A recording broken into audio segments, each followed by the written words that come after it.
For years, the question was relatively simple. Is this assembly clean enough? Today, that question has changed. It's now clean enough for what? I'll answer that in just a moment. Stick around. Welcome to Reliability Matters, a podcast for the electronic assembly industry. Each episode covers topics related to reliability, best practices, and environmentally responsible assembly techniques, with insights from experts across the electronic assembly industry. Now, here's your host, Mike Konrad. Welcome, or hopefully welcome back to Reliability Matters. I'm so glad you're here. This is part 2 of our series on post-reflow cleaning. In part 1, we looked at how the industry transitioned from a clean everything approach to one where cleaning became optional. That shift was driven by environmental regulation, enabled by no-clean chemistry, and supported by the design characteristics of assembly at the time. But as we discussed in part 1, the conditions that made no-clean viable have changed. So today we're going to bring that discussion into the present and explore what cleanliness really means in modern electronic manufacturing. For many years, the industry relied on a simple definition of cleanliness. If the ionic contamination level was below a fixed limit, the assembly was considered clean. That limit, based on resistivity of solvent extract or ROSE testing, historically was 10 micrograms of sodium chloride equivalent per square inch, or 1.56 per centimeter squared. That was simple, but it was also flawed.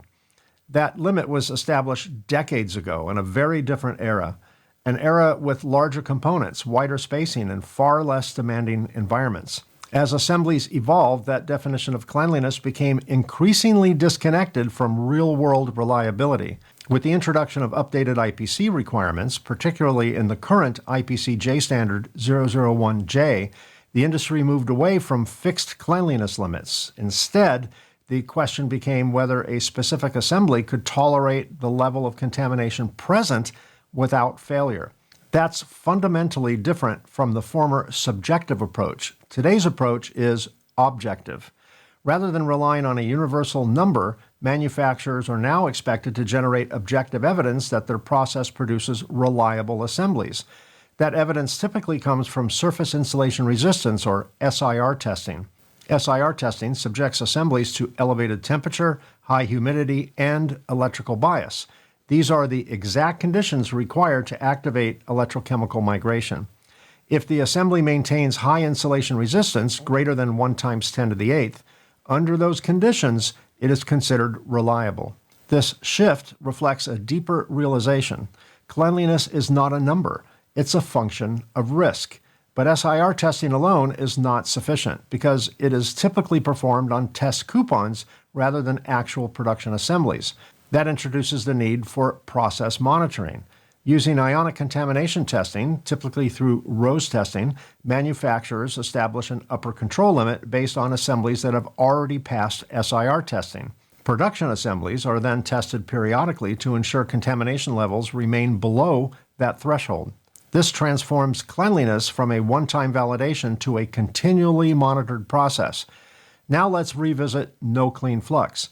When the industry adopted no-clean, there was an implied contract. The assumption was that the residues left behind would be both invisible and benign, but that assumption was based on the designs of the time, through-hole components, large spacing, and high standoff heights, assemblies that were far more tolerant of residues than what we see today. That contract held for a while, but today that contract is under pressure. Modern assemblies are smaller, denser, and far less tolerant of contamination. And just as important, they are now operating in environments that were never part of the original equation. Not just external environments, but internal ones. One of the most overlooked reliability risks today is the formation of localized harsh environments inside the device itself. Poor thermal management, enclosure design, and trapped moisture can lead to internal condensation within the assembly's enclosure. During thermal cycling, particularly during power down events, temperatures inside the device can fall too quickly, with temperatures dropping below the dew point, causing condensation to form directly on the circuit assembly. Now combine that with ionic contamination. You now have moisture, residues, and electrical bias, the exact conditions required for electrochemical migration. This is why failures are often intermittent, delayed, and difficult to reproduce, because the environment that triggers them is not always external. In many cases, it's created by the device itself. Now let's come back to cleaning, because the method matters just as much as the decision to clean. Historically, when the industry cleaned circuit assemblies, the dominant process was immersion-based vapor degreasing using CFC-based solvents. These systems relied on the principle of condensation. The solvent vapor would condense on the cooler assembly, dissolve contaminants, and then drip away, carrying residues with it. It was a highly effective process for the assemblies of that era. But those assemblies were very different. They were primarily through-hole with large gaps and high standoff heights. The solvent could easily reach most surfaces, and the physics of condensation-based cleaning worked well in those relatively open geometries. Let's fast forward to today. Modern assemblies feature low standoff components, tight spacing, and densely populated boards. The areas that require cleaning are often located beneath components, not just on exposed surfaces. And that changes everything. Immersion and condensation-based cleaning processes rely on fluid access.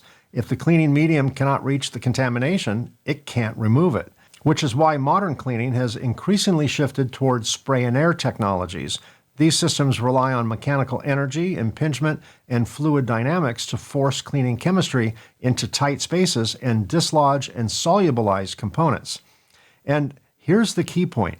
In modern assemblies, cleaning is not just about chemistry, it's about delivery. It's about whether the cleaning process can physically access the contamination. Under low standoff components, the available space is extremely limited. Frequently, only very fine fluid particles can penetrate beneath these components. Larger, high-impact streams may deliver force, but they often can't reach where the residues actually are. This is why diffuse spray patterns, which produce smaller fluid particles and broader coverage, are more effective in modern assemblies than concentrated, coherent systems. They provide better penetration into tight geometries and more uniform cleaning across the entire assembly. And this ties directly back to reliability. If residues remain trapped beneath components, they remain available to participate in electrochemical processes when moisture and electrical bias are present. Now, add process variation to the equation.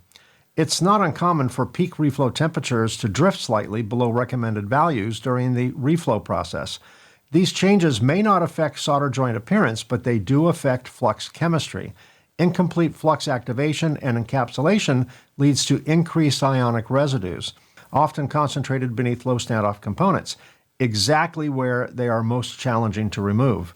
Controlled studies have shown that even small reductions in peak reflow temperature can result in increased contamination and reduced SIR performance. So while the assembly may look acceptable, its reliability margin may be reduced. Electrochemical migration is often cited as the primary reason for cleaning, but it's not the only one. Cleaning improves conformal coating adhesion by ensuring proper surface preparation. It reduces corrosion risk by removing chemically active residues.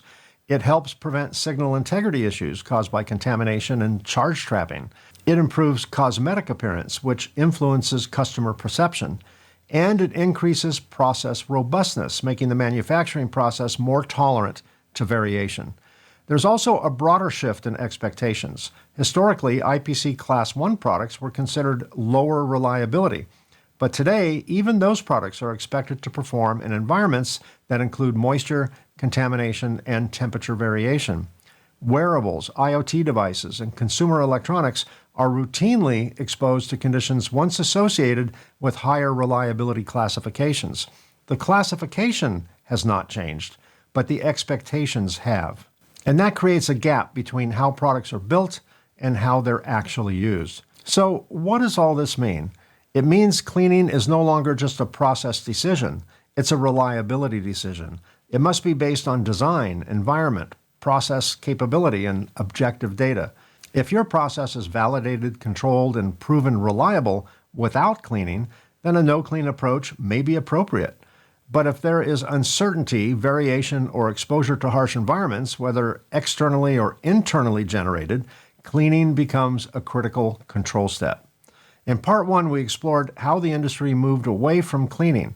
In Part 2, we've explored why many are moving back.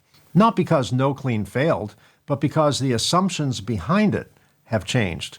Assemblies are smaller, environments are harsher, expectations are higher, and the cleaning process itself must evolve to keep up.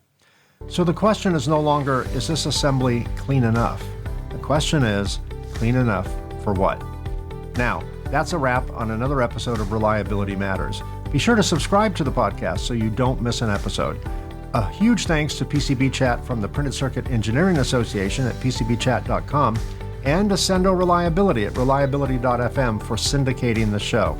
Got a question or an idea for a future episode? We'd love to hear from you. Just visit reliabilitymatterspodcast.com. Thank you so much for being here. Until next time, keep learning, keep doing it right, and remember, reliability matters. And I'll see you again in 2 weeks. Thanks for listening to the Reliability Matters podcast. Join us on the second and fourth Tuesday of each month for new episodes of Reliability Matters.